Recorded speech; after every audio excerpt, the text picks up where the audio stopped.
De vuelta, acá en el Ponte Online de la UCB Radio, de UCB Televisión, de las redes sociales, Ponte Online en el canal. ¿Tendrá YouTube? Sí. ¿Agregaste? Tendrá ¿Sí? YouTube, por supuesto. Ya. Así se relaciona uno. Bien. Ustedes la ubican ya, ¿no es cierto? Invitada aquí la Seremi de Justicia y Derechos Humanos, Paula Gutiérrez. Así es. ¿Cómo estás, Paulita? Bien, bien, Jorge. Vengo a saldar una deuda. Cumpliste. Yo lo dije la vez anterior. Eso bueno. Así es. Cumplimos porque la idea es que los compromisos se adquieran y se cumplan. Así que estamos aquí en los estudios de la radio, contigo en tu programa que nos permite además ver distintas aristas. Estuvimos escuchando además la intervención anterior del abogado, así que nos permite conocer cuáles son las inquietudes de cada una de las personas. Sí. Oye, sí, porque la otra vez hicimos el contacto, bueno, que estaba ahí afuera de la cárcel, no sé. Sí, bueno, estaba asociando un problema. Así funciona esto. Ya. Pero estaba allá afuera, menos mal que estaba allá afuera. No, hacia afuera, porque adentro se estaba suscitando el problema. Entonces yo terminé la entrevista y partí rápidamente a solucionar el problema de manera interna. ¿Y ese problema fue noticia? No. Ah, ya. No. ¿Y qué pasó? ¿Qué pasó? No, son problemas de repente de gestión que requieren presencia de la autoridad regional para abordarlo de manera conjunta, que nosotros estos temas los abordamos con la Dirección Regional de Gendarmería. Siempre hay situaciones, y ustedes probablemente durante el segundo semestre lo han visto, o sea, el primer semestre lo han visto, que dice relación con los reclamos que manifiestan nuestras asociaciones de funcionarios de Gendarmería por la falta de dotación, por el nivel de las personas privadas de libertad que tenemos, por los riesgos que eso implica dentro del trabajo penitenciario, pero también hemos asumido responsabilidades, tareas, objetivos, y que para que tengan duración en el tiempo tienen que tomarse el tiempo de diseño. Y esa es parte de la conversación que normalmente sostenemos con ellos. Oye, uno no evalúa lo que significa ser gendarme, lo que significa convivir con una realidad que es escabrosa, digámoslo claramente, ¿no es cierto? De la mejor manera, no sé, hay muchos calificativos, pero es complicadísimo. Sí. Además que tú entras a una dinámica disfuncional, pero entera. Es complejo siempre, pero porque tiene su cultura por protocolos de seguridad, por supuesto. Tiene su cultura también respecto de las lógicas organizacionales que existen y por sobre todo las personas que atendemos. Nuestros usuarios y usuarios son personas que tienen una característica, en algunos casos disruptivos, que generan ahí mayor conflicto, y en otros casos que son personas que solo quieren cumplir su condena. Entonces, jugar con ese equilibrio, trabajar con esa mirada es complejo siempre, pero también nos hemos dispuesto a que eso. ¿Pero los funcionarios quedaron bien, digamos? Sí, nosotros conversamos de manera constante con nuestros funcionarios. De hecho, hoy día me reuní con otro porque estamos delineando, yo espero dar esa noticia pronto, un modelo de trabajo que nos permita atender algunos requerimientos concretos con los funcionarios de la región de Valparaíso. Que si bien se puede extrapolar a otras regiones, hay que tomar tareas desde la región, así que nos hemos dispuesto a que podamos colaborar desde ese espacio. Ya. El tema, ¿no es cierto?, que se arrojan los teléfonos, hay tantas cosas. Sí, pelotazos, ¿no? Tenemos de todo. Droga, ahora, hay una cuestión fundamental que yo creo que... ¿Pelotazo? Claro, porque van envueltos, por eso se llaman pelotazos, van envueltos. Lo que pasa es que hay una cuestión que la gente no conoce y que bueno que a ratos no conozca, pero que sí es necesario contarlo, al menos en términos macro, que es que Gendarmería tiene un trabajo de inteligencia que permite entregar información en investigaciones internas y externas. Y eso hoy día, a partir de comisión respecto al crimen organizado y del combate que se realiza, está involucrada Gendarmería, primera vez que lo involucra al mismo nivel que las policías, de investigaciones o carabineros, y que permite también entregar insumos para que las investigaciones sean más efectivas, que no sea solo esta voluntad, ¿no? y es información que hoy día Gendarmería está sistematizando, que está entregando de manera constante a partir de un protocolo y un convenio reservado que tiene con el Ministerio Público para entregar la información. ¿Y qué pasa, Paula Gutiérrez, CRM de Justicia, ¿no es cierto?, de Derechos Humanos, está en contacto con nosotros, para quienes nos están escuchando o para los que nos están viendo? ¿Qué pasa cuando el Ministerio Público toma decisiones, digamos, de dar libertad, ¿no es cierto?, a ciertos reos, y que usted, digamos, Gendarmería en este caso, ¿no es cierto?, ha hecho un informe y dice, oiga, no es conveniente? ¿Qué pasa ahí? ¿No se les considera, les duele, les incomoda? Sí, hay que tener un punto. Quien da libertad, quien da esa instrucción son los tribunales de justicia. El Ministerio Público puede pedir, claro, puede solicitar, pero el Tribunal de Justicia es el que toma la decisión. Y frente a aquello, bueno, nosotros, Gendarmería en particular, y el Ministerio Público, o sea, el Ministerio de Justicia y Derechos Humanos en términos generales, estamos sometidos a lo que resuelva un tribunal dentro de los criterios, por supuesto, legales. Cuando hemos tenido que presentar recursos, impugnar alguna decisión, se impugna, pero la verdad es que Gendarmería es un auxiliar de la justicia, así lo conocemos los abogados y abogadas, ¿no? Y frente a aquello, lo que nos corresponde es informar, entregar todos los insumos a quien va a tomar la decisión, y la decisión la adopta el Poder Judicial cuando lo estima pertinente frente a una solicitud o de la defensa o del Ministerio Público. ¿Sugieren ustedes que eso cambie un poco? ¿Que los pesquen más en definitiva? Lo que pasa es que eso tiene que ver con cambio legislativo, y esa es una decisión más bien que corresponde de diseño, ¿eh? Y de diseño no solo desde un cambio en una ley, sino que a veces incluso del diseño del sistema de justicia. Esa es una discusión que podría darse perfectamente en este proceso constituyente que se está generando. Se generó la discusión con el proceso anterior, así que es parte siempre de una discusión que recae en resolver cómo funciona el sistema. Okay. Bueno, todo es perfectible, pues, por supuesto, esa es la gracia de esto. Oye, hablemos de trata blanca, que bueno, todo es como raro, ¿no es cierto? Porque lo hemos escuchado tantas veces, pero trata blanca, ¿por qué trata blanca? Racial el tema, ¿eh? Sí, sí. Bueno, de inmediato hay que hacer siempre una prevención. Hoy día la legislación, pero también quienes trabajamos sobre este tema, hablamos de trata de personas. Primero porque el concepto de trata blanca es discriminatorio, es un tema racial que se genera, pero segundo porque hace alusión al origen de este delito, ¿ya? Esto es un delito que nace respecto de mujeres que eran trasladadas desde Europa del Este y que tenían una característica para ser explotadas sexualmente. Ese era como el modelo en su minuto. Luego, y con el tiempo, se fue regulando en términos internacionales, y desde el 2008 en Chile existe una mesa intersectorial de diversos servicios dedicada a generar un trabajo sobre el delito de trata de personas con el objeto de prevenir, de sancionar, pero por supuesto de cuidar a las víctimas. Que las víctimas en general de estos delitos no se sienten víctimas, están en una situación particularmente vulnerable antes de entrar o ser víctimas del delito, y por tanto lo que corresponde que uno oriente es entregar los insumos, establecer un sentido de protección cuando se detecta el delito. Entonces hoy día hablamos de trata de personas, y qué bueno que podamos conversar de este tema, porque el 30 de julio es el día en que se conmemora de manera mundial el día, el delito se combate el delito de trata de personas, que permite visibilizar, concientizar. Una de las cosas que nos planteaban el día de ayer, nosotros hicimos una feria de concientización en Villa Alemana, que nos permitió también visibilizar lo que la gente conoce y no conoce respecto al delito, el concepto entre ellos, ¿no? Es que tenga una labor fundamental el que detectemos algunos tips, alguna cosa que nos pueda parecer sospechosa. A veces se confunden con infracciones laborales la trata de personas. Por ejemplo, cuando hay un excesivo horario de trabajo. Pero la trata de personas es más que aquello, es más que la infracción laboral. Está mirando específicamente, además, respecto de algún tipo de privación de alguna libertad. Por ejemplo, que yo no pueda salir a comprar, que habite en el mismo lugar donde trabajo, por ejemplo.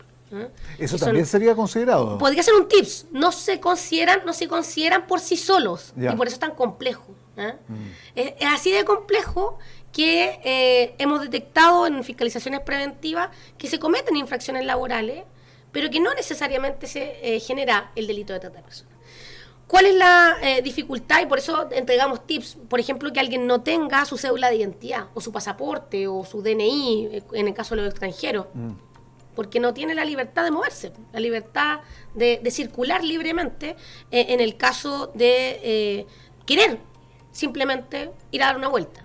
Y nos ha pasado que frente a situaciones como esa se ha preguntado cuál es la razón. A veces porque no manejan el idioma, a veces porque el familiar, la verdad es que tienen una relación distinta.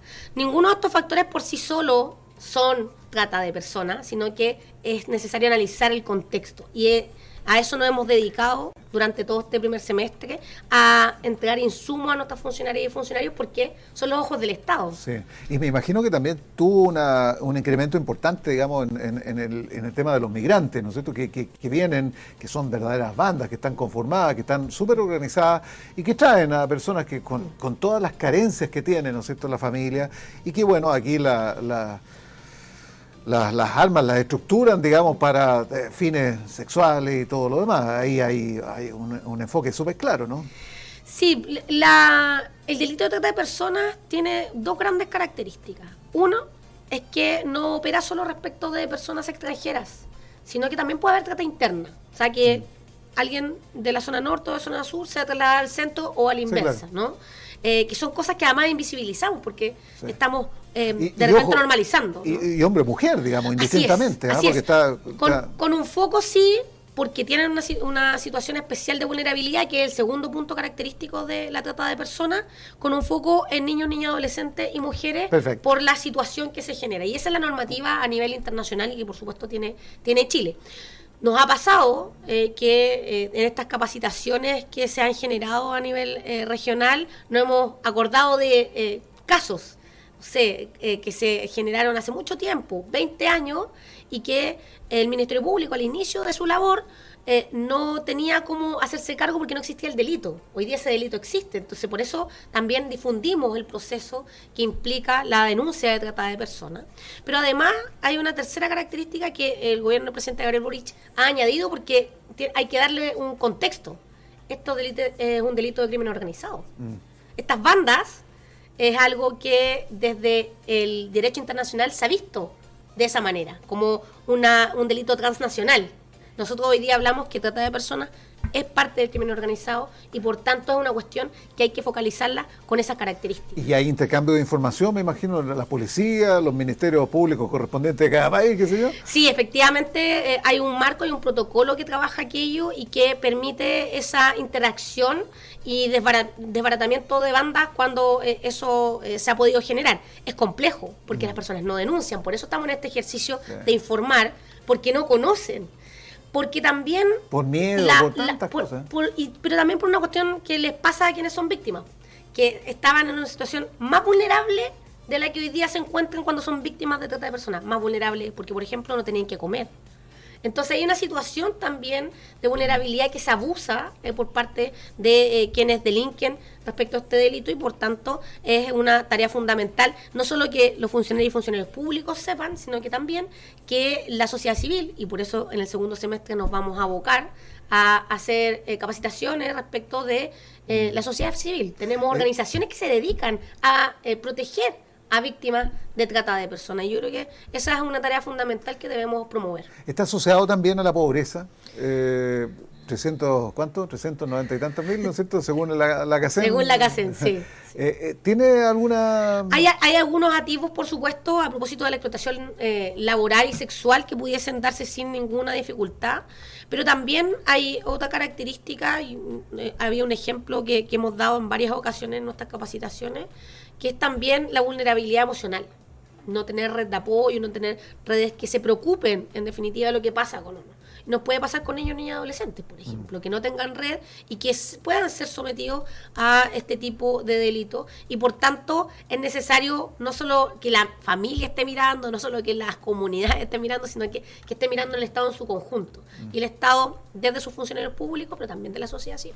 Oye, y podría estar asociado también, se va acercando cada vez más el tema de la temporalidad, del trabajo temporal, ¿no es cierto? Las temporeras, temporeros, porque ahí prácticamente muchos son extranjeros, que son prácticamente abducidos, ¿no es cierto?, bajo condiciones a veces muy extremas y que los meten ahí. ¿Podría también caratularse o circunscribirse en esto que estamos hablando? Sí, parte de los objetivos que tiene la mesa intersectorial supone, por supuesto, que nos aboquemos a ciertas características económicas, de rubro económico donde puede haber mayor riesgo.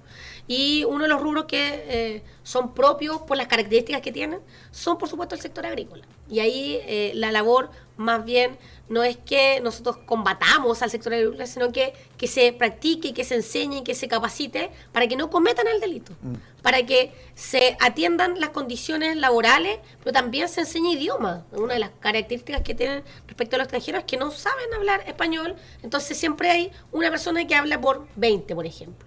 Y eso puede ser una característica de esta persona, pero puede no serlo, porque va a depender cuáles sean los contextos, por ejemplo, por supuesto. Los haitianos que no se le entiende nada de repente. Mira, uno de los casos paradigmáticos que tiene esta región, que no son tantos casos los que tiene Chile, la verdad, respecto del delito de trata de personas, decía relación con una persona extranjera que no manejaba el idioma y que estaba en condiciones infrahumanas trabajando. Entonces, hay cuestiones que tenemos que observar de manera conjunta y que requieren, por supuesto, que seamos capaces de identificar cuál es el objetivo, va a ser la manera de abordarlo, pero esto siempre conociéndolo. Si no lo conocemos, no tenemos nada que identificar. Claro. Oye, un desafío súper importante con este trabajo que se está realizando.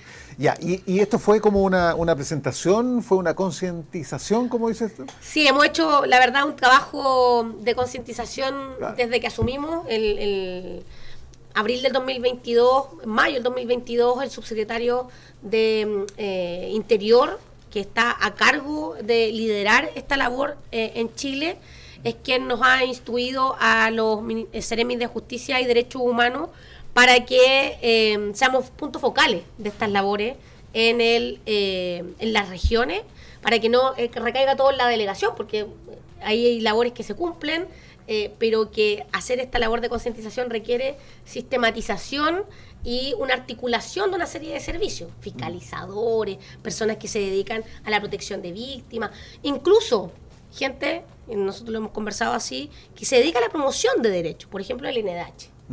Entonces, en esa mirada se ha focalizado la función en los Seremis de Justicia y Derechos Humanos y parte de la labor ha sido de concientizar, de dar a conocer, de que esto, que alguien me diga que hoy están hablando de trata blanca, ya, no estamos cumpliendo con el objetivo de cambiar el concepto todavía, pero entonces sí está asociando lo que nosotros estamos diciendo con el delito y por tanto hemos avanzado un paso.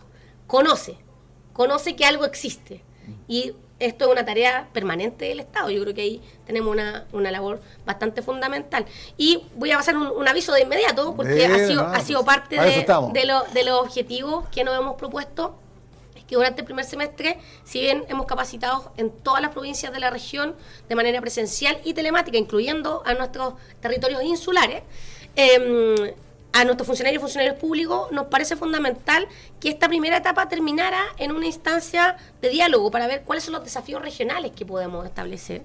Y para eso hemos organizado un seminario que se va a realizar el día lunes, 31 de julio, un día después de nuestra conmemoración mundial contra el delito de trata de personas, y que nos permita entregar algunos insumos también característicos de nuestra región. Ese seminario se va a hacer en la Pontificia Universidad Católica de Valparaíso, en la Casa Central, a partir de las 3 de la tarde, así que en nuestras redes sociales se encuentra el link de inscripción, para poder también concientizar, pero levantar cuáles son los desafíos de manera conjunta, no solo que se nos ocurran a nosotros o a la mesa intersectorial. Así que ahí también cordialmente invitadas e invitados. Oye, ¿algún otro punto que quieras destacar a propósito? No, creo que ahí he hecho el cierre de al menos de trata de personas, pero es algo que vamos a seguir conversando. No lo hemos planteado en estos términos. La funcionalidad de cada una de las organizaciones de la sociedad civil son fundamentales para efecto de detectar el delito que se condenó en Valparaíso,